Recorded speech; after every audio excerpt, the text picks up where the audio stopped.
Success Mantra. We shape future. Hello everyone, welcome you all in today's The Hindu News Analysis. So prior to getting the details, let's have a sneak peek what is important for us in today's The Hindu.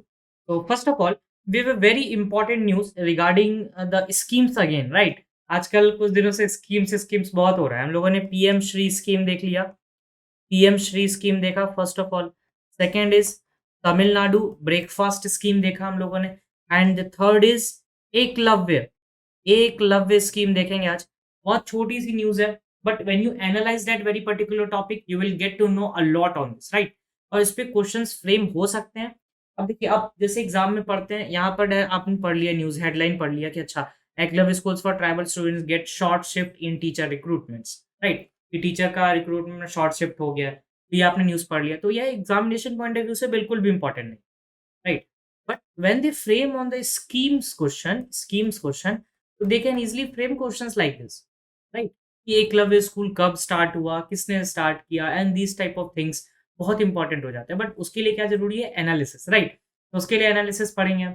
Second news is regarding the biodiesel use in IAF, right?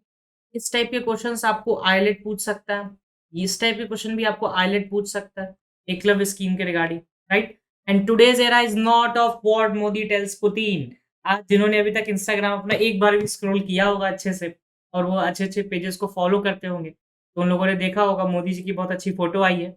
वो photo खींच रहे हैं Namibia से, at least आपका चीता आ चुका है। हम लोगों ने बहुत पढ़ा है चीता के बारे में, 7 कैट फैमिलीज, राइट? चीता एक्सटिंक्ट हो चुका था। बताइएगा चीता कब एक्सटिंक्ट हुआ था इंडिया में, राइट? और ये अफ्रीकन चीता जो इंडिया में आया, तो इस पे भी डिस्कस करेंगे if the news arises. But हम लोगों ने बहुत कुछ कवर किया है, और आज के डेट को अगर याद रखना है तो as not as a Modi ji के बर्थडे के डेट से याद नहीं रखिएगा। आज विनोबा भावे से भी रिलेटेड है, एंड उससे रिगार्डिंग आपके पास एक आर्टिकल भी आया है द हिंदू में, so we will cover it. And और आज आज हम आपको घुमाएंगे थोड़ा समरकंद, राइट? समरकंद घूमने चलेंगे आज थोड़ा सा। उज़्बेकिस्तान भी घूमना है आज, क्योंकि उज़्बेकिस्तान मोदी जी भी घूम रहे हैं, थोड़ा बहुत आप भी घूम लीजिए, नहीं तो एग्जामिनर आपको घुमा देगा, राइट? तो coming to the aspects of today's analysis, this is regarding the Eklavya school. तो देखिए, बहुत तरह के स्कूल्स बनते हैं, राइट? अब एकलव्य स्कूल जो है वो एक्चुअली जवाहर नवोदय विद्यालय के लाइन पे बना है, और ये बेसिकली ट्राइबल बच्चों को फोकस करता है। तो ट्राइबल एजुकेशन अपलिफ्टमेंट के लिए जो चीज़ की जाती है, वो यहाँ पर एकलव्य स्कूल्स बनाए जाते हैं, राइट? 500 प्लस स्कूल्स हैं एकलव्य के, और देखेंगे क्या है ये एकलव्य स्कूल एग्जैक्टली, राइट? तो शेड्यूल्ड ट्राइब्स के जो बच्चे हैं वहाँ पढ़ते हैं यहाँ पे, इनके लिए मॉडल रेजिडेंशियल स्कूल्स है, right? Residential Eklavya model residential schools, EMRS। क्या है sir EMRS? Eklavya model residential schools और scheduled tribes, right? Ministry of tribal affairs, ये बहुत अच्छे से याद रखना है। प्रधानमंत्री आवास योजना ग्रामीण किस मिनिस्ट्री के अंदर था, वो भी बताइएगा। वैसे ये मिनिस्ट्री इंपॉर्टेंट हो जाता है।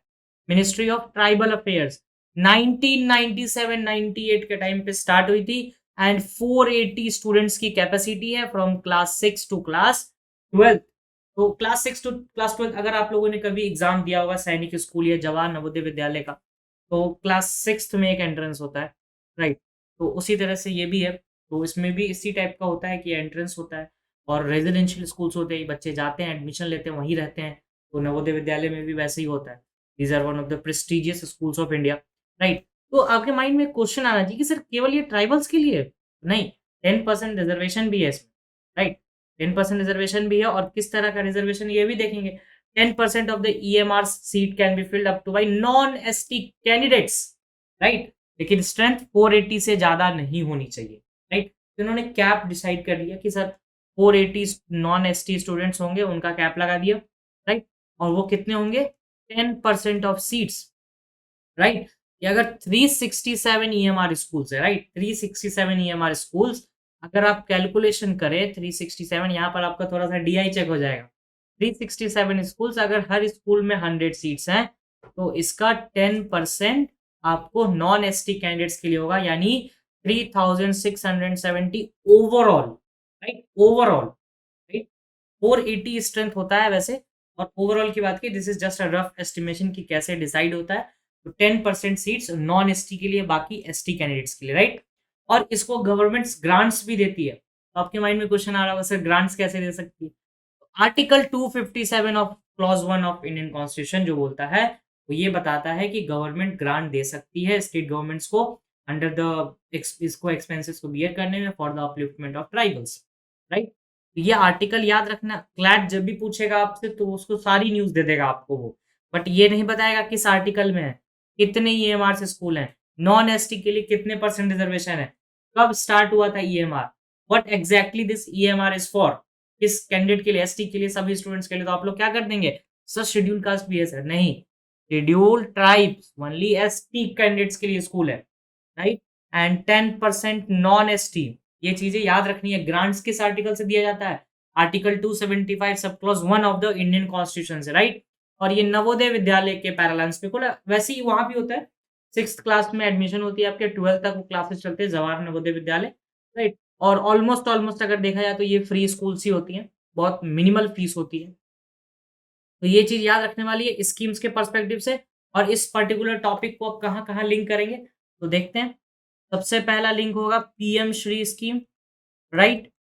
First, second thing is that Tamil Nadu breakfast scheme, breakfast scheme.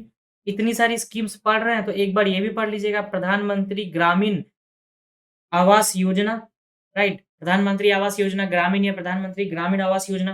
और इस चीज को लिंक करना है इंदिरा आवास योजना ग्रामीण से, राइट? और पीएम श्री स्कीम को आप थोड़ा सा लिंक कर लीजिएगा एमजी नरेगा से।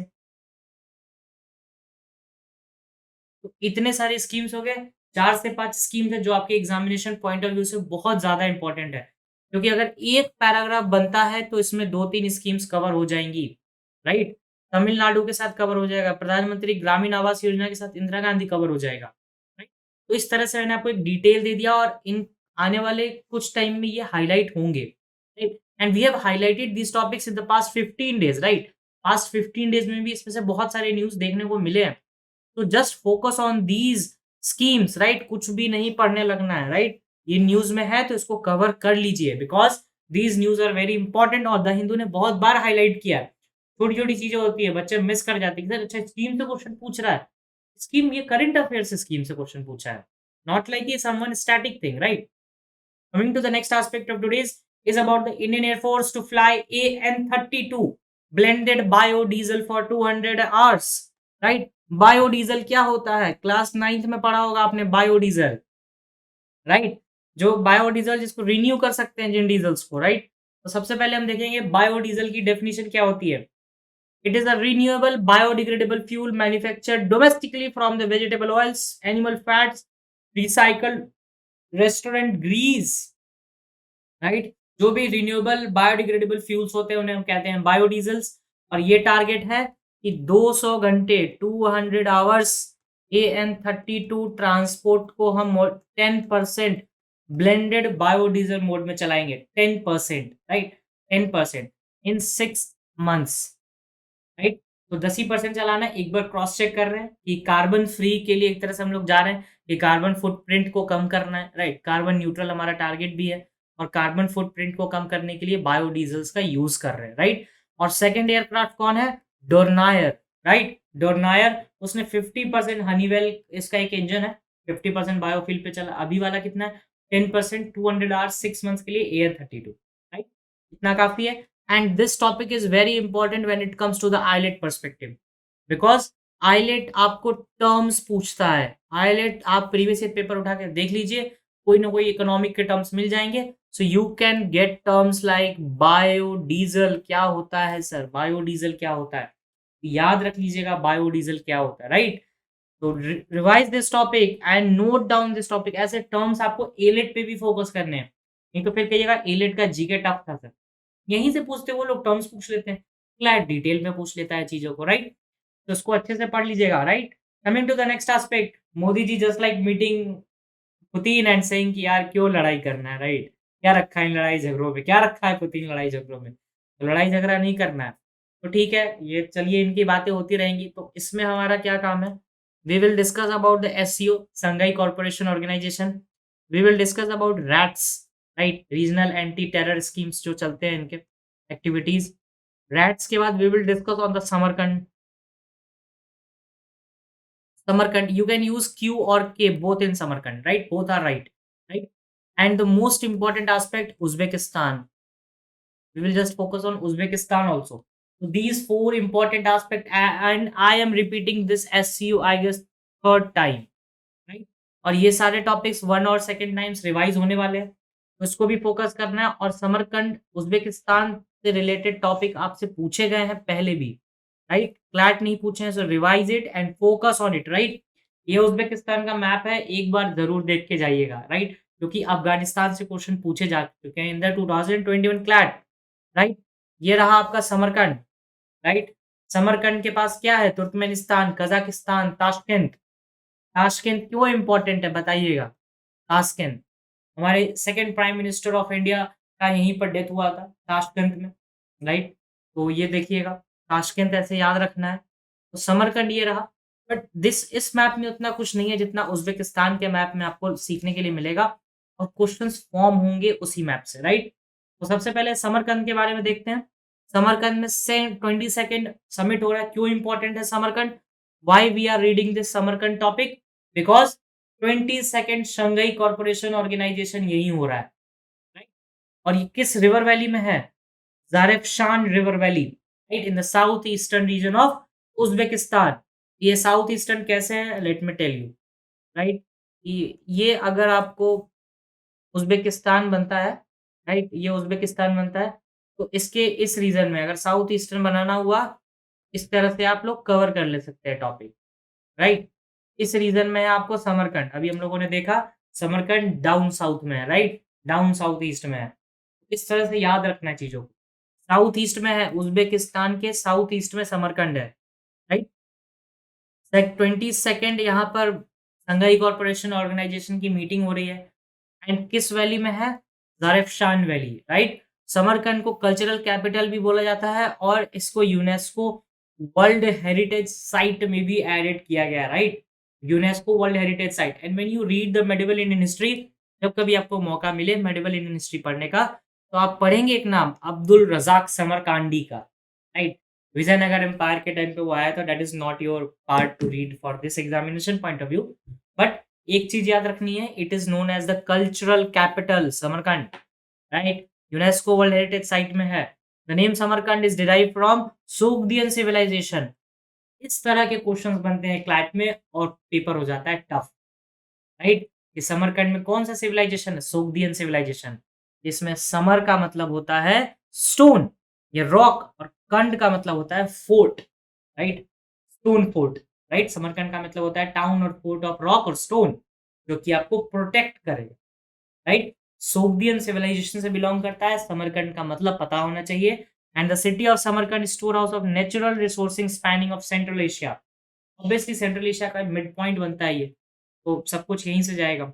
और यहाँ पर जो लैंग्वेज बोली जाती है वो है उज़्बेक। जो प्राइमरी लैंग्वेज है, primary language of Samarkand is Uzbek. तो ये इन चीज़ों को आपको फ़ोकस रखना है और याद रखना है, right? And second official language is Russian, because ये रशिया से टच करता है, राइट? तो थोड़ा बहुत इफ़ेक्ट आ जाएगा कल्चरल, जिसे हम कहते हैं एकल्चरेशन, राइट? एकल्चरेशन के कारण ऐसा होता है। एकल्चरेशन क्या होता है? कल्चर का एक जगह से दूसरे जगह पर जाना, राइट? जो चेंज इन कल्चर होता है, that is called the acculturation, right? तो Uzbek is the prime language, cultural capital है, यूनेस्को की साइट पे है, Zarafshan river valley, and 22nd summit के कारण ये हमें पढ़ना पड़ रहा है। एंड सोगडियन सिविलाइजेशन बहुत अच्छे से याद रखिएगा, right? Coming to the next aspect of this Samarkand, देखते हैं नेक्स्ट हमारे लिए क्या है इसमें समरकंद में। This is the map of Uzbekistan that I wanted to highlight here, and it is very important as per your CLAT examination, right? थोड़ा सा I want your ears to lend here, right? ये है आपका Uzbekistan का border close हो रहा है यहाँ पे, राइट? इस तरीके से, ठीक है? तो ये इधर साइड जाता है। अगर आप थोड़ा सा डिटेल देखें इंडिया के पॉइंट ऑफ व्यू से, राइट? अगर आप इंडिया के पॉइंट ऑफ व्यू से देखें, तो ये रहा, इस मैप पे फोकस करिएगा। ये आता है इंडिया, फिर उसके बाद पाकिस्तान, फिर अफ़गानिस्तान, फिर उज़्बेकिस्तान, इस तरह से, राइट? और अफ़गानिस्तान में हमारा कौन-सा पोर्ट है? चाबहार पोर्ट ईरान में, राइट? तो ये चीज़ भी याद रखनी है। तो इस तरह से ये चीज़ कुछ फ्रेम होता है। Now I hope you are able to establish कि ये किस तरह से फ्रेम होगा, ये मैप, राइट? इस मैप को डाउनलोड कर लीजिएगा, पीपीटी डाउनलोड कर लीजिएगा। You will get the PPT from the Telegram channel, right? And link is the description and if you have any doubt just mention in the comment section, but ये PPT ज़रूर download करिएगा, जिससे आपको idea लग जाए कि किस तरह से क्वेश्चन पूछे जाएँगे, राइट? ये है उज़्बेकिस्तान आपका ओवरऑल, राइट? उज़्बेकिस्तान के पास आपको क्या पड़ता है? सबसे ऊपर माय बैड, उज़्बेकिस्तान आपको थोड़ा-सा नीचे आ जाइए आप, ये बॉर्डर जहाँ से क्लोज़ हो रहा है इसका, राइट? ये रहा उज़्बेकिस्तान आपको, राइट? उज़्बेकिस्तान के सबसे पास में पड़ता है Turkmenistan, right? Kazakhstan, right? Tajikistan and Afghanistan. ये लैंडलॉक्ड कंट्रीज़ हैं, right? And this is Kazakhstan, right? ऊपर भी नॉर्थ में भी आ जाता है वो। तो ये कुछ कंट्रीज़ हैं जो कि ये लैंडलॉक्ड कंट्रीज़ हैं उज़्बेकिस्तान के, राइट? तो इस पे फ़ोकस करना है, राइट? तो अब देखते हैं कि हमारे लिए क्वेश्चंस किस तरह से फ्रेम होंगे इसमें कि ये 5 लैंडलॉक्ड कंट्रीज़ जो हैं, उनके नाम आपको याद होने चाहिए, राइट? 5 लैंडलॉक्ड कंट्री के नाम याद होने चाहिए। अब उज़्बेकिस्तान से एक तो आपको कज़ाकिस्तान याद होना चाहिए, राइट? नॉर्थ में। इधर आ जाइए अफ़गानिस्तान, इधर आ जाइए तुर्कमेनिस्तान, इधर चली जाइए तजिकिस्तान, इसके ऊपर चले जाइए किर्गिस्तान, राइट? तो इस तरह से चीज़ों को याद रखना है, right? Kazakhstan, Turkmenistan, Afghanistan, Tajikistan, Kyrgyzstan, right?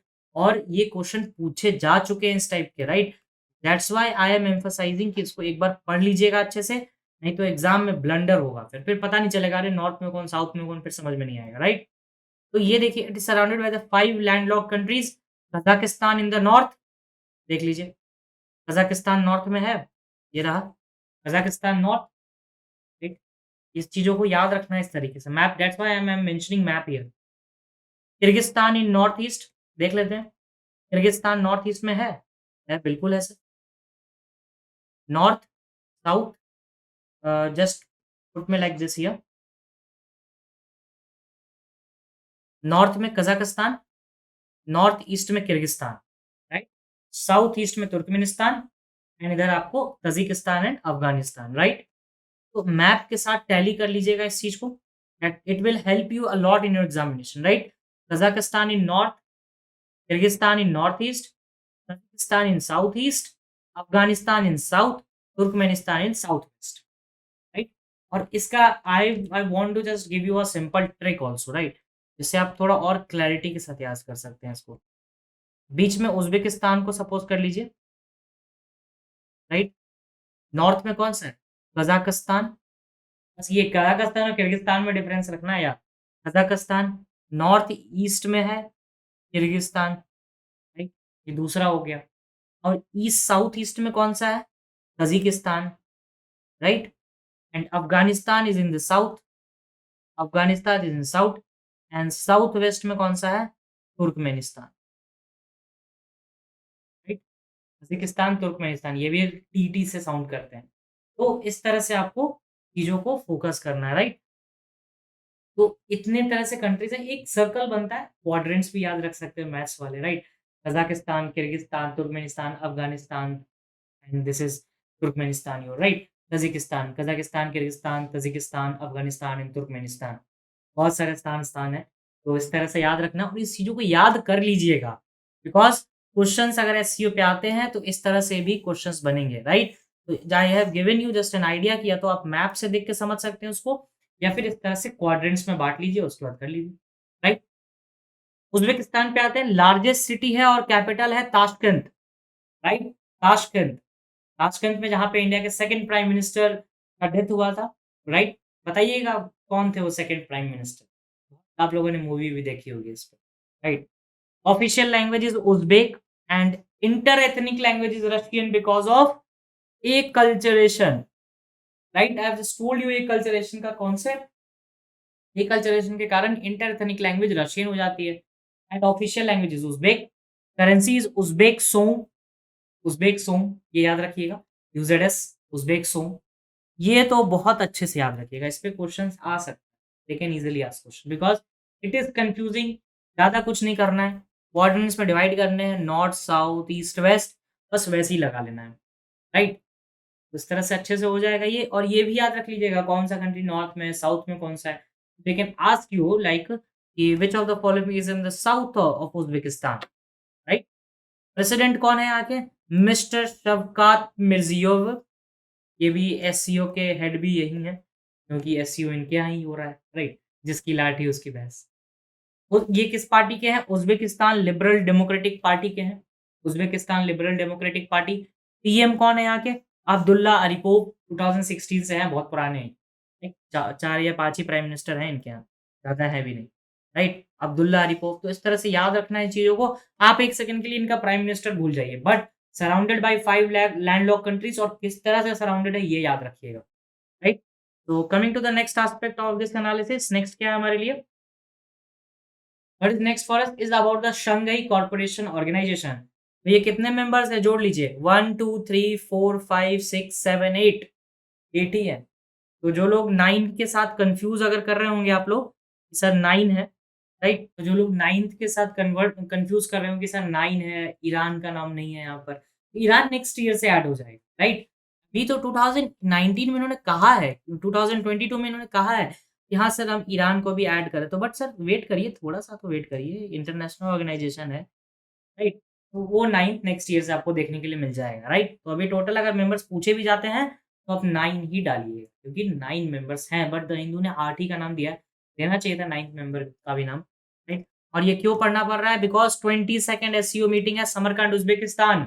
Samarkand भी देख लिया, उज़्बेकिस्तान भी देख लिया, राइट? तो कंट्रीज़ का ज्योग्राफी भी देखा है हम लोगों ने, राइट? तो उससे आई होप एग्जामिनेशन में क्वेश्चन आता है, then you will be able to answer it, right?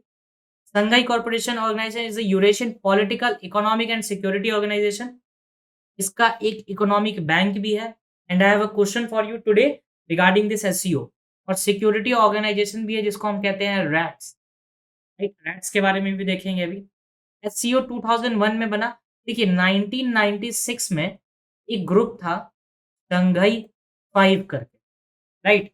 Shanghai 5 organisation था। फिर उज़्बेकिस्तान ऐड हुआ 2001 में, फिर ये बना एससीओ, शंघाई कॉर्पोरेशन ऑर्गेनाइजेशन। फिर सेंट पीटरबर्ग्स में 2002 में एक चार्टर साइन हुआ और वो 2003 में एनफोर्स हो गया, फाइनली एससीओ बना, राइट? और इंडिया पाकिस्तान इसका फाउंडिंग मेंबर नहीं था।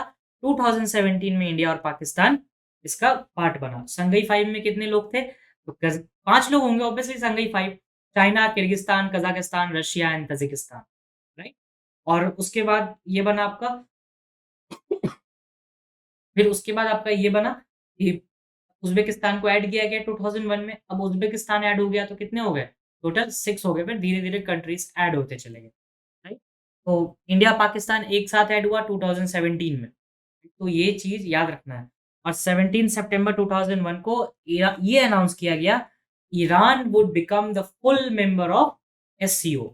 इसके साथ बेलारूस भी बनने वाला था, बट बेलारूस को ऑब्जर्वर का ही स्टेटस दिया गया। तो थोड़ा-सा इसमें हम देखेंगे इंडिया के बारे में भी कि सर इंडिया का स्टांस क्या है अभी के टाइम पे थोड़ा-सा, राइट? इंडिया और पाकिस्तान 2017 में मेंबर बना था और ईरान आपका बनेगा, ये हम लोगों ने देख लिया। 2005 में अस्ताना समिट हुई थी, जिसमें इंडिया, ईरान और पाकिस्तान को ऑब्जर्वर स्टेटस दिया गया, राइट? तो ये चीज़ याद रखनी है आपको, अस्ताना समिट। अस्ताना समिट दोनों के एस्पेक्ट से इम्पोर्टेंट हो जाता है। इंडिया, ईरान एंड पाकिस्तान, इन तीनों को ऑब्जर्वर का स्टेटस दिया गया, जिसमें से ईरान को 2021 में फुल मेंबर मिला, इंडिया और पाकिस्तान को 2017 में फुल मेंबर मिला, right? Full fledged member officially join हो गए summit in Astana. Astana summit से ये लोग पूरे मेंबर बन गए। तो इन चीज़ों को आपको याद रखना है, राइट? ये थोड़ा-सा डिटेलिंग है कि कब ऑब्जर्वर बने, कब ये मेंबर बने, और सबकी डिटेलिंग याद नहीं रखनी है, केवल इंडिया और ईरान की याद रखनी है, क्योंकि ईरान इस साल मेंबर भी बना है। उज़्बेकिस्तान कब बना था? उज़्बेकिस्तान जहाँ हो रहा है शंघाई कॉर्पोरेशन ऑर्गेनाइजेशन का मीटिंग, तो ये 2001 में बना था, अभी हम लोगों ने देखा। उसके बाद ही शंघाई 5 बना, तो इसको एससीओ में, राइट? उससे पहले शंघाई 5 था जो कि 1996 में बना, right? So I hope you will be able to answer all the questions on SEO now. Right? Coming to the next aspect, membership, ये मेंबर है, पढ़ लीजिए इनको। Kazakhstan, China, Kyrgyzstan, Russia, Tajikistan, Uzbekistan, India, Pakistan and Iran. India Pakistan 2017 में, Iran 2021 में। India Pakistan Iran एक साथ observer state का स्टेटस मिला था 2000 कब 2005 में, राइट। और एससीओ की 2 परमानेंट बॉडीज हैं, राइट। एक एससीओ का सेक्रेटरीट जो कि बीजिंग में है, नाम से ही लगता है शंघाई कॉर्पोरेशन में, शंघाई बीजिंग में होगा, राइट। और ये rats regional anti terror structure, जिसको हम लोग देख रहे थे इतनी देर से कि एज अ सिक्योरिटी ऑर्गेनाइजेशन काम करता है, rats regional anti terrorist structure. इसका हेड कहाँ है?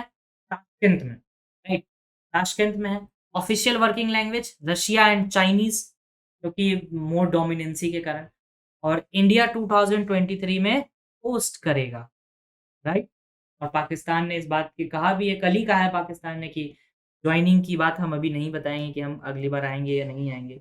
भाई इंडिया होस्ट कर रहा है तो इनके मन में थोड़ा तो लगेगा, कैसे चले जाएंगे, ये होस्ट कर रहे हैं, हमारे साथ ही आए थे, ये होस्ट कर रहे हैं इंडिया। और इंडिया मोस्ट प्रोबेबली आपको जम्मू कश्मीर में होस्ट कर सकता है। और चाइना को जिससे प्रॉब्लम भी था, इसको हम लोगों ने डील भी किया था अगस्त के सेशन में, right. Coming to the next aspect of this, 3 observer state हैं इसके अब, Afghanistan, Belarus and Mongolia. Belarus को भी मिल सकता है आने वाले टाइम पे, क्योंकि इनकी भी बात चली थी। तो ये 3 ऑब्जर्वर स्टेटस के नाम याद रखिएगा। आपके पास डायरेक्टली क्वेश्चन आ सकता है, which of the following is not the observer states? Afghanistan, Belarus, Mongolia और Iran. Iran is the member, right. Coming to the next aspect, what not to be missed, remember Periyar with a place to embrace dissent. पढ़िएगा इनके बारे में, right. Social justice day के तौर पे मनाते हैं तमिलनाडु के गवर्नमेंट, और 17 सितंबर को। ईट एंड लर्न, ये टॉपिक इंपॉर्टेंट है तमिलनाडु के ब्रेकफास्ट से रिलेटेड, जिसको हम लोगों ने कल ही कवर किया, right. If you have any doubt, just revise that particular topic and then come to this analysis, right. It will help you only. Coming to the next aspect, check your learning. Which state in the country has launched the novel Chief Minister's Breakfast Scheme? बताइएगा, बहुत इसका नाम आज मैंने 3-4 बार ले लिया, right. And I hope you will be able to answer, और आंसर करिए, right. It will help you to check sir कितना पानी में है आप। What does the phrase parliament adjourn sine die mean? Legal पढ़ते हैं ना, देखते हैं लीगल नॉलेज चेक होती है आपकी इससे। बताइएगा पार्लियामेंट एडजर्न साइन डाई का मतलब क्या होता है? ये आपको लीगल रीजनिंग में पूछा जा सकता है, फ्लैट हो या आइलेट हो, इर्रिस्पेक्टिव कोई सा भी एग्जाम हो, डायरेक्टली पूछा जा सकता है, पूछा गया भी हुआ है। ये क्वेश्चन है, किससे रिलेटेड है बताइएगा। 2001 में इतने सारे ग्रुप्स के नाम दिए हुए हैं, and I have explained you in detail about this topic. Eastern economic forum बताइएगा क्या होता है। ईस्टर्न इकोनॉमिक फोरम हम लोगों ने पढ़ा था when we were reading about the rich state. बताइएगा ये कंट्री का नाम, बताइएगा कौन सी कंट्री है eastern economic forum. And consider the following, it is a difficult level question, but इस तरह के क्वेश्चन आप आईलेट से एक्सपेक्ट कर सकते हैं, राइट। सो आंसर करिएगा, do make notes. If you have any doubt just mention in the comment section, I will surely answer it. And if you have any doubt regarding a particular topic and you want a full-fledged discussion like earlier in the Gyanvapi, just mention, I will surely discuss it. Thank you. That's all from my side.